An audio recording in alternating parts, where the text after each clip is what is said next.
It seems like every time I talk to you all, I have some sort of confession to make. But this time, I have yet another confession to make. I am currently at hour 71 of a 72-hour fast. No food, just water, black coffee, and a level of irritability that is usually reserved for people who drive slow in the left lane. Now, why am I telling you this? Because when your body runs out of glucose, your tolerance for ambiguity hits absolute zero. You crave substance. You crave something solid. You crave a double cheeseburger with bacon. But since I can't have a cheeseburger, I decided to feed my brain instead. So, I opened up the February issue of Professional Safety Journal, hoping for some rigorous science to distract me from the fact that my stomach is currently trying to digest itself. And what did I find? I found a report that claims to tell us what works. But the more I read, the more I realized it might just be telling us what everyone thinks works. Today, we are taking a deep dive into the latest industry report on AI, SIFs, and human factors. We are going to compare industry sentiment against the actual standards. And we are going to ask the question, are we actually preventing fatalities? Or are we just agreeing on the best way to fill out a dashboard? I'm hungry, I'm fired up, and I'm ready to look at the data. It's an all-new Prove It To Me.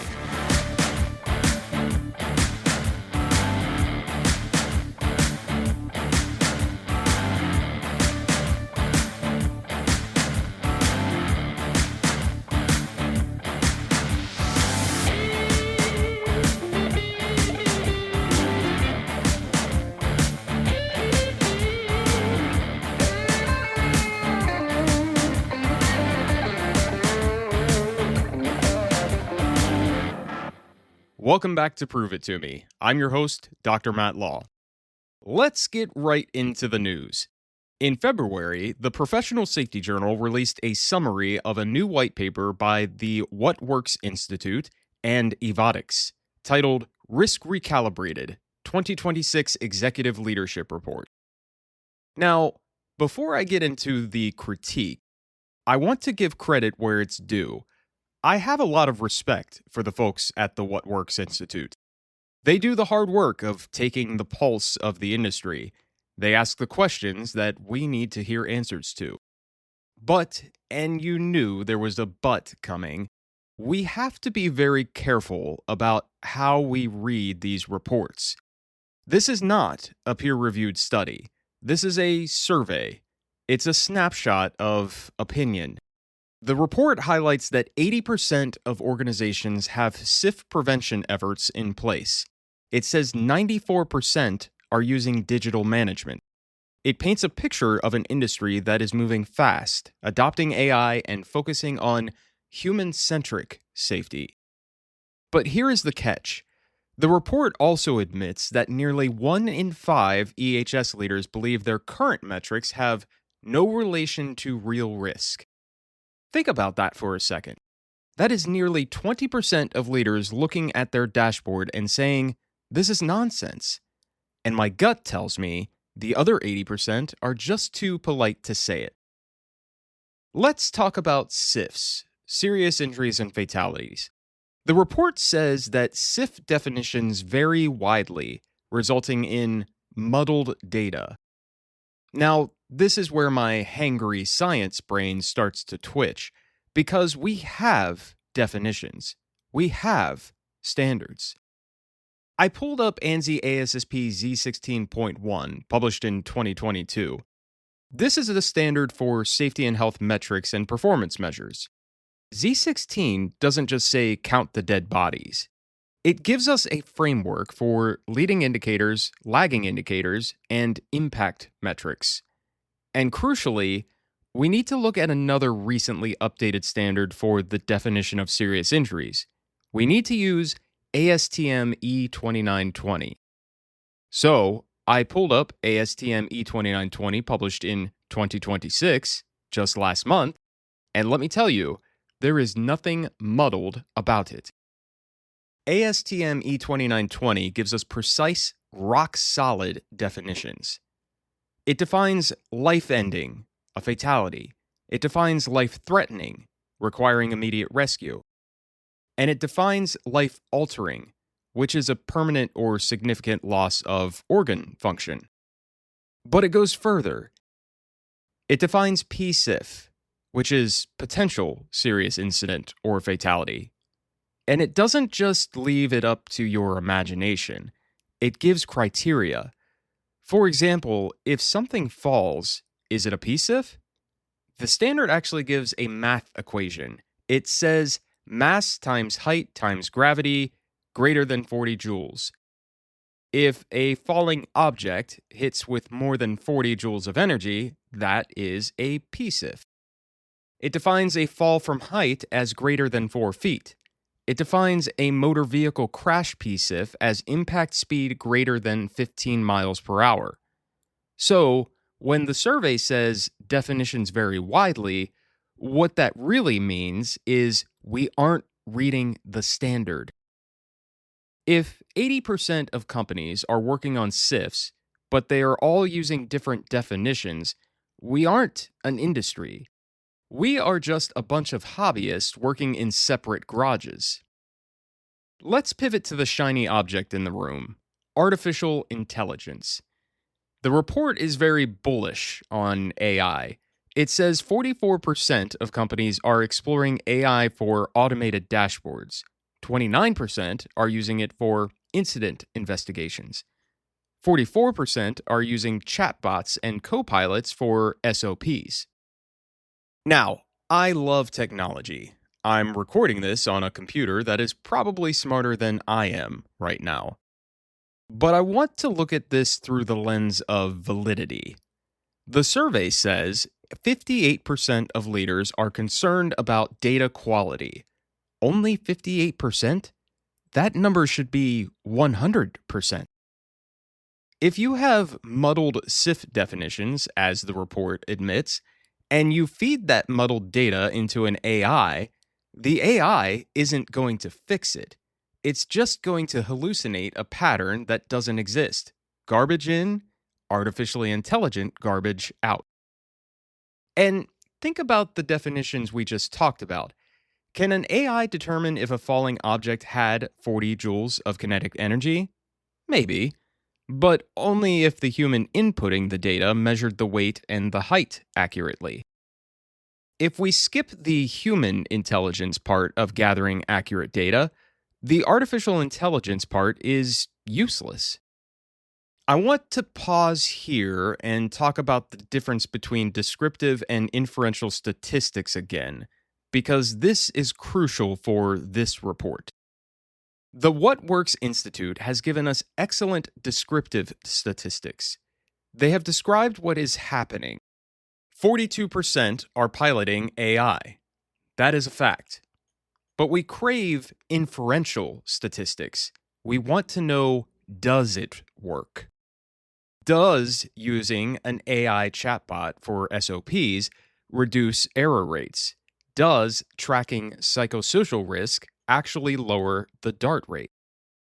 The report quotes Jonathan English, the CEO of Evotix, saying, "Leaders agree on the destination, but not yet on the common language." He is absolutely right. And that lack of common language is why we can't run the regression models yet.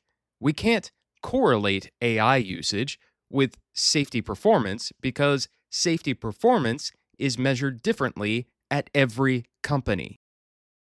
Let's talk about the human-centric aspect. The report says 71% of organizations acknowledge control of work conditions as a risk factor. 66% acknowledge mental health strain.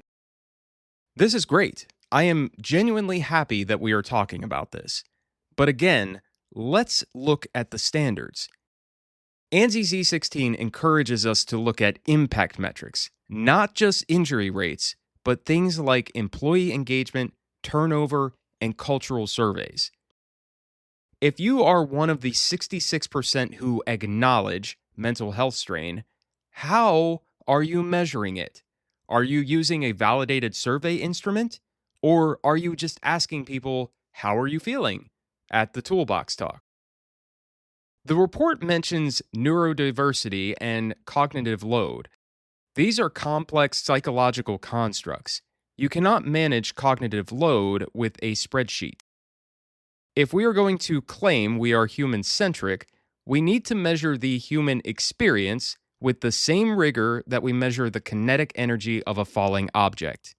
So, I want to offer a constructive path forward. I don't want to just sit here and complain about my hunger pangs. If you are reading this report, here is how you should use it. 1. Use it for benchmarking, not validation. If you see that 44% of companies are using AI for dashboards, use that to start a conversation with your IT department. Hey, the industry is moving this way. Are we being left behind? But don't assume that because 44% are doing it, it's the right thing to do. 2. Adopt the standards. If you're part of the muddled definition crowd, go buy ASTM E2920, the new 2026 version. Use their definitions. Is it a PSIF? Check the criteria. Is it life-altering? Check the definition. If we all start speaking the same language, the next survey from the Works Institute will be much more powerful. Number 3, run your own experiments. Don't wait for the peer-reviewed paper. Be the scientist. If you implement an AI tool, set up a control group, measure the time saved, measure the accuracy, collect your own evidence. I want to go back to that quote. Leaders agree on the destination, preventing life-altering harm. That is the most important sentence in the whole PDF. We all want the same thing. The Works Institute wants it, Evotix wants it, I want it, you want it. The skepticism I have isn't about the intent, it's about the method. We are an industry that is desperate for a silver bullet. We jumped on behavior-based safety. We jumped on HOP. And now we are jumping on AI. And each time we skip the boring part. We skip the standardization. We skip the data validation. We skip the regression analysis. I am challenging you, and I'm challenging myself to stop skipping the boring part. Okay, I have about 5 minutes left in this fast. I am currently visualizing a slice of pizza floating in front of my face. But before I go, I want to wrap this up with a final thought on risk recalibration. This report is titled Risk Recalibrated, and I think that is perfect. We need to recalibrate our relationship with data. We need to stop looking for the metric that makes us look good and start looking for the metric that tells us the truth.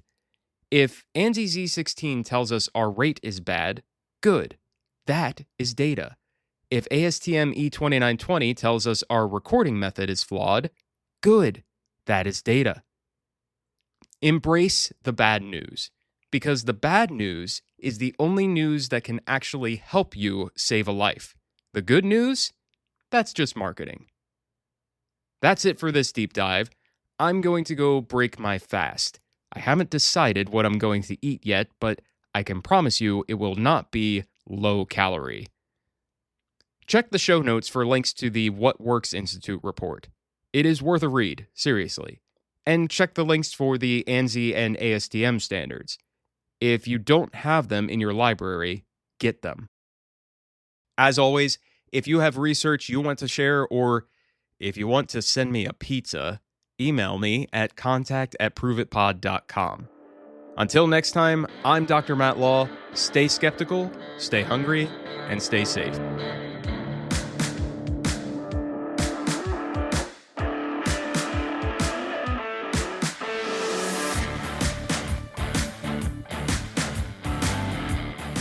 Prove It To Me is produced by me, Matt Law. Original music by Wes London. You can find this podcast on Podbean, Apple Podcasts, Spotify, YouTube, Amazon Music, and iHeartRadio. Like what you've heard so far? Please like, subscribe, and follow wherever you get your podcasts, and leave a 5-star review on Apple Podcasts. Got questions about what we talked about or research that you want to share? Send an email to contact@proveitpod.com. The views and opinions expressed in this podcast are those of the host and its guests and do not necessarily represent the official position, opinion, or strategies of their employers or companies.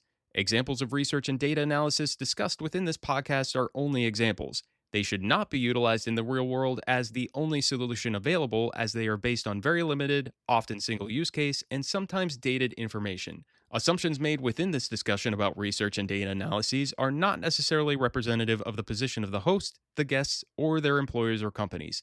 No part of this podcast may be reproduced, stored in a retrieval system, or transmitted in any form or by any means, mechanical, electronic, recording, or otherwise, without prior written permission of the creator of the podcast. The presentation of the content by the guests does not necessarily constitute an active endorsement of the content by the host.